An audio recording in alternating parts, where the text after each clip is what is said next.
In this video, we're going to be installing and configuring one of my favorite applications, the WireGuard VPN, a modern, fast, and secure VPN tunnel that'll let you connect to your home's network from anywhere.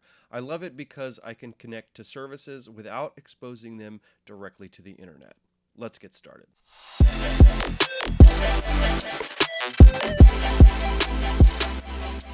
All right, before we get started, as always, let's sudo apt update &sudo apt upgrade tac y. Now, WireGuard doesn't operate on a server client model. It operates on a peer model. But for the purposes of this tutorial, I'm going to be referring to the WireGuard installation on our home machine as the server and the peer machine, the MacBook that I'm on, as the client. Just keep that in mind when we install WireGuard on our home machine and then import a configuration and install it on the machine that will be remote that we want to connect to our home with. So in order to do that, basically what happens is when these two machines connect, they exchange cryptographic keys. So we're going to create the public and private keys for both the home machine and our client machine, and then we are going to configure the interfaces for those, and then we should be able to connect after that. Let's sudo apt install WireGuard, and we'll just hit tac y, and that'll also install WireGuard tools, and that'll give us the wg command, that'll the wg gen key, which will let us generate the keys for this installation. We're going to use the wg gen key command that comes with WireGuard tools, and we're going to generate a private key file, and then we are going to change the permissions to root with the go equals command. And then we are going to pipe in this private key through the wg public key command to create a public key, and then we're going to store it in the public.key file. Now, a lot of small office, home office routers come with a default network address and subnet mask of like 192.168.0.1 or .1.0. /24. So I usually, just to avoid conflicts, I usually like to use like a 10 dot or a 172 dot space here. We're going to use a 10 dot, and then we'll create the network on the second and third bits, and then our host bit will be on the last bit here. So what we're going to do is we are going to create a interface for WireGuard. You can call it whatever you want, but I think WG0 is pretty standard and it's easy to remember, so we'll just nano into that. And again, if you want to use Vim, you can use Vim. And what we're going to do here is copy and paste this, and we need to get the private key value that we just generated for our home server. So let me just save this real quick, and then let me copy and paste this private key. And then sudo nano etc WireGuard wg.configuration. And then we're just going to plop this down in here. And for these X's, I don't know, let's call it a 55.120.1/32. That /32 means that is a single address in our network. So I'm going to go ahead and save that. And now what we need to do is we need to forward IPv4 packets. So we need to get into our sysctl.configuration file and come down to where it says net.ipv4.ipforward equals 1 and uncomment that line, and then overwrite that file. And we can check to make sure that we have properly forwarded those packets by using the sudo sysctl tac p command, and it should spit out, let's do this again, sudo, because I can't spell, sysctl tac p, and we see here the packets being forwarded that we just uncommented in that file. So that's good to go. Now what we need to do is, so the way this works is when we open a port on our router, we send it directly to our machine. And because we're creating our WireGuard on that port, it's going to be accepting traffic through that interface. So what we need to do is we are going to be, and this is a little bit down here, but we're going to be creating firewall rules and basically IP routing rules that will take all of the inbound traffic from our WireGuard interface and send it out of our Ethernet or internet interface, so that all of the traffic is masked and it appears, or masquerading, and it appears that all inbound traffic that goes outbound from our remote machine will appear as the machine itself that's sitting on our home network. So what we need to do is we need to get the default interface for our machine, and you can use the command IP route list default. And you can see here what we're interested in is this right here, this ENS18. And so what we need to do, you can also use IP address show, and you may have more than one or two interfaces, but typically you'll see the LO for the loopback interface, and then you'll have your standard Ethernet interface. So what we want to do is, we know we have ENS18, and this will be potentially different because they're, they could be ETH0 or ETH1 or a lot of different names. So let's go back into our WireGuard interface configuration, and we are going to copy these IP table rules down here below the save config. And what you want to do is you want to make sure that wherever you have this right here, this is going to be your interface. So this firewall rule will allow traffic in on our WireGuard face, and then this IP table rule will essentially translate that address to route out of the interface for masquerading. And that's exactly what it says right here, is masquerading. So whenever you make a connection, this rule will come up, and then whenever you disconnect, this rule will come down. So just make sure you change wherever it says your interface right here, that you change it to whatever your IP route list default shows. So let's save that file. Okay. All right, and then now what we need to do is, Ubuntu comes pre-installed with the uncomplicated firewall, which is basically an overlay for IP tables, but it is disabled by default. But what we want to do first is let's go ahead and create the firewall rules. So we will sudo ufw allow 51820. That's going to be our WireGuard port, and we want to specify that it's going to be UDP traffic. UDP is WireGuard does not work off TCP, which is a connection-oriented protocol, and UDP is not connection-oriented. It won't correct packets, but there's less overhead, and that's what makes WireGuard really, really fast. So let's sudo ufw allow 51820/UDP. And then we want to allow our SSH port, because I'm currently SSH'd in. And if I don't allow it, whenever I enable the firewall, it might kick me out of the terminal. So let's do sudo ufw allow open SSH. And then now we can sudo ufw enable $sudo ufw reload. And it will ask you, it says this may disrupt your current connection. So do you want to proceed? Just select yes. So the firewall is active, and then you can check that with sudo ufw status. And here we have status active, and then the rules that we just set. So that's really good.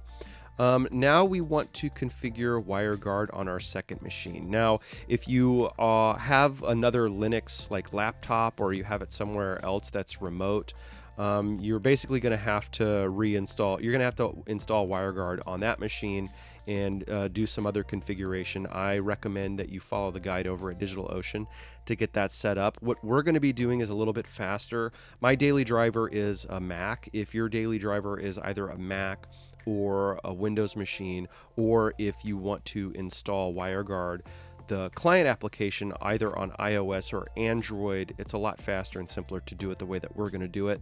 So that's what we're going to do here. Since I'm on a Mac, you can actually go to the App Store or go to WireGuard, the WireGuard website itself, and download the client application. So we're going to create the configuration here on the home machine, and then we're just going to import it into our client app.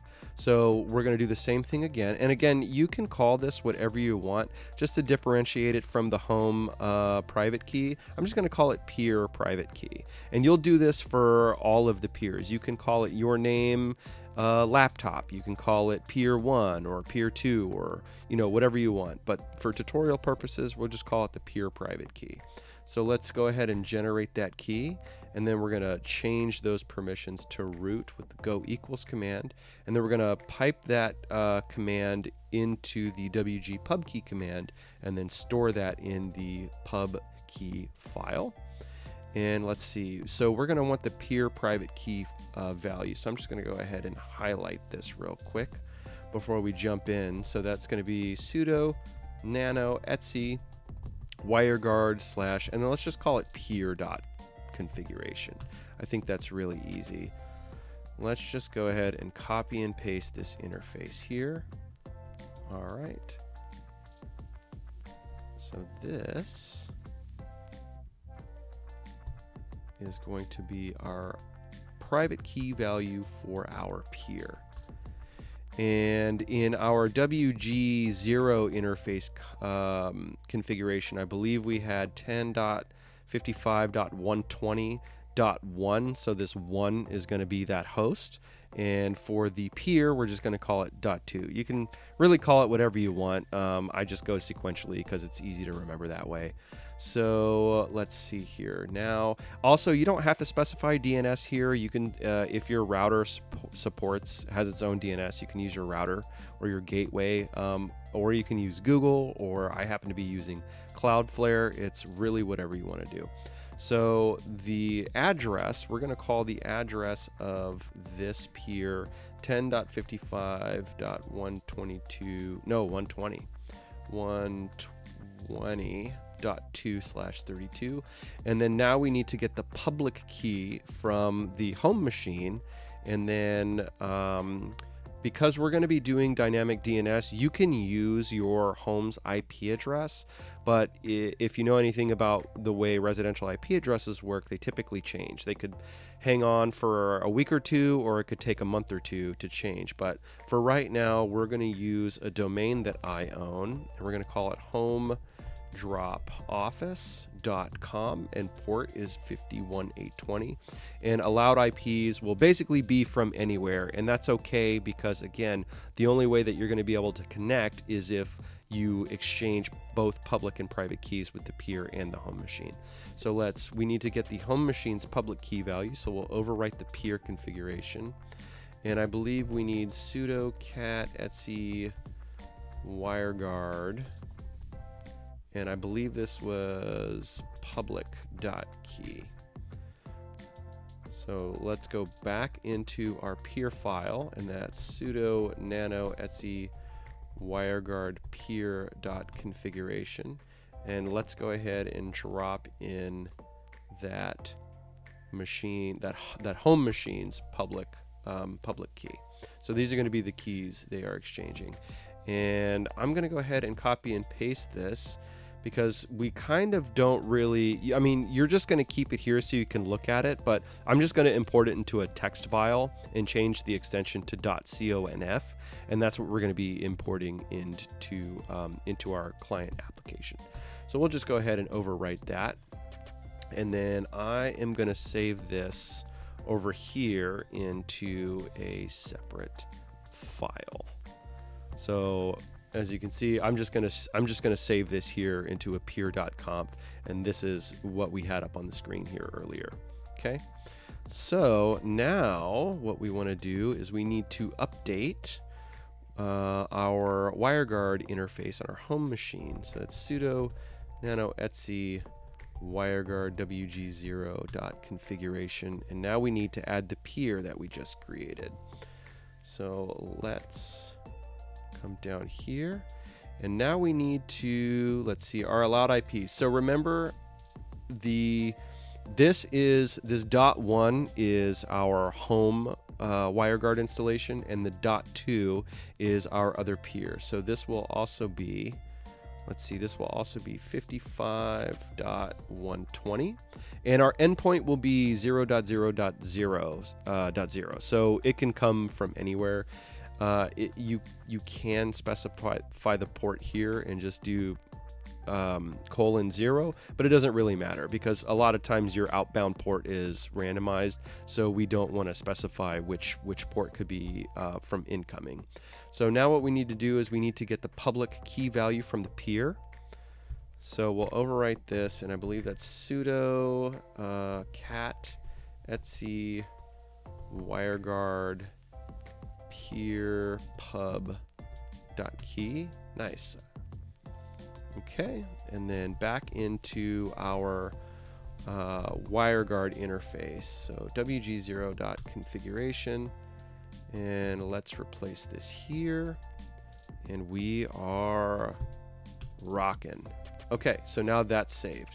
Now what we need to do is everything should be configured properly in our WireGuard home installation. So now we need to bring that up. So that will be sudo wg-quick up wg0. So this is going to be our WireGuard interface that we're bringing up, and now it's sudo systemctl enable wg-quick at wg.service. So this is enabling a service is basically if you shut down the computer and bring it up, it will start automatically upon startup. And now we want to start the service. So let's sudo systemctl start wg-quick at wg0.service. And let's see, we have an issue here. So let's see, sudo, you know what? I wonder if you do have to specify the port. So let's do sudo nano etc WireGuard wg0.configuration, and let's just go with :0 and then overwrite that file, and let's try again. So sudo systemctl start wg-quick at wg0.service, and that worked. Okay, so I need to change this. You really should add the port as a :0. It just means any port, but you also need the port on there. So now we can check our status, and we should get something that looks like this. So let's sudo systemctl status wg-quick at wg0.service, and we are loaded and active. So that's really great news. Now what we want to do is, because I am on my home network and I really don't feel like divulging my my home's IP address, I'm just going to I have a pfSense VM running where I can show you kind of what I'm doing here and how to forward ports really, and then how to set up DDNS. So for now, what we're going to do is imagine, now this is obviously a lot more involved than what a standard Soho router would be doing, but the principle is generally the same. Most modern routers, you should be able to forward the ports. And so what we're going to do is we're going to come over to our firewall here, and I believe we're going to be into rules, and I want to add a rule, I believe. Let me go to add here. Okay. So protocol. So we do want the WAN interface. We do want IP version 4. And I said that WireGuard only works over UDP, not TCP. So remember that remember to select UDP whenever you're forwarding the port to the machine. So the source, it's going to be from any source. If you have a static, let's say you only want to connect from your work address, and that is a static address, then you can basically put that static address here. But I use my VPN when I'm traveling, and I never know what my IP address is going to be. So the source will be any, really. And in some routers, you'll only have a single entry for the port. But in this case here, we need to designate both the from and the to port. So this will be port 51820 and then 51820. And we're not going to log anything. And let's see, we need to send to the destination. So let's see, what is going on here?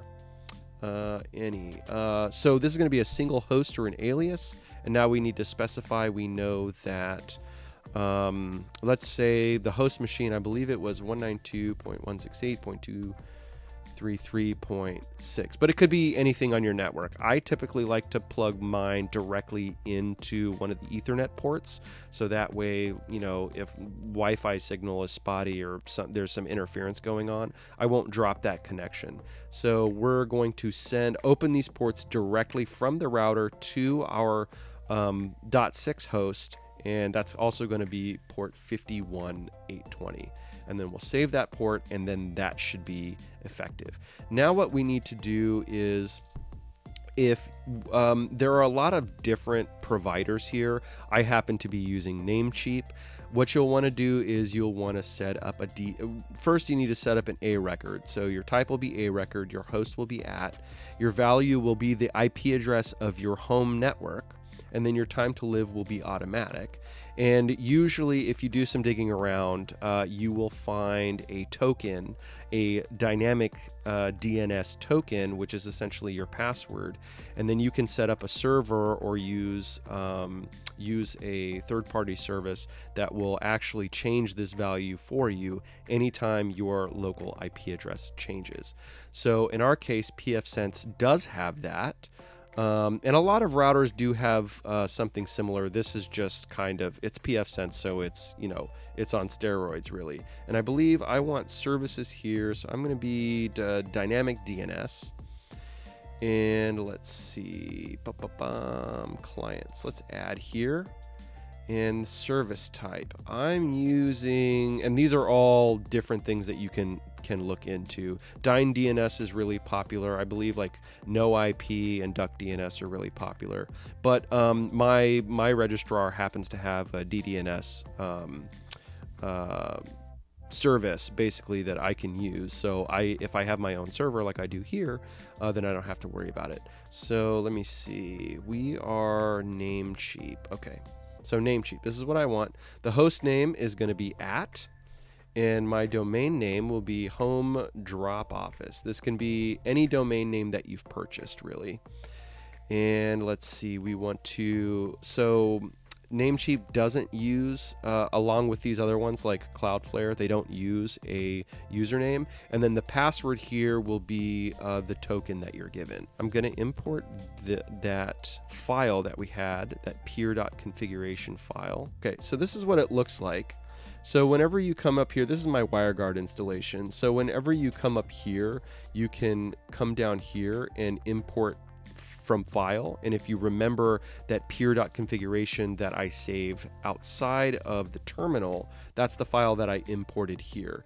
And then these are going to be our addresses, our cryptographic keys, and our domain that will be updated with the DDNS that we set up. So basically once you click activate, that should activate and you should start to see data coming and going from your connection. And that's pretty much it. That's how you get access to your home network whenever you're anywhere. I use it whenever I am traveling, whenever I am staying with family.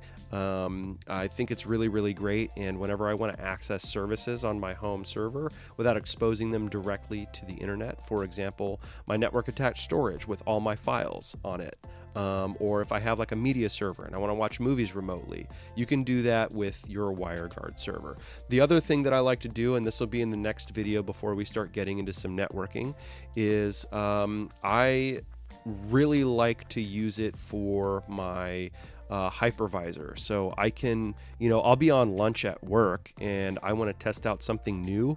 I can just connect to my home's network, fire up a VM, and play around with it for 30-40 minutes while I'm on lunch. It's really, really cool. And yeah, so again, I hope this was informative. I hope you enjoyed it, and I'll see you at the next one.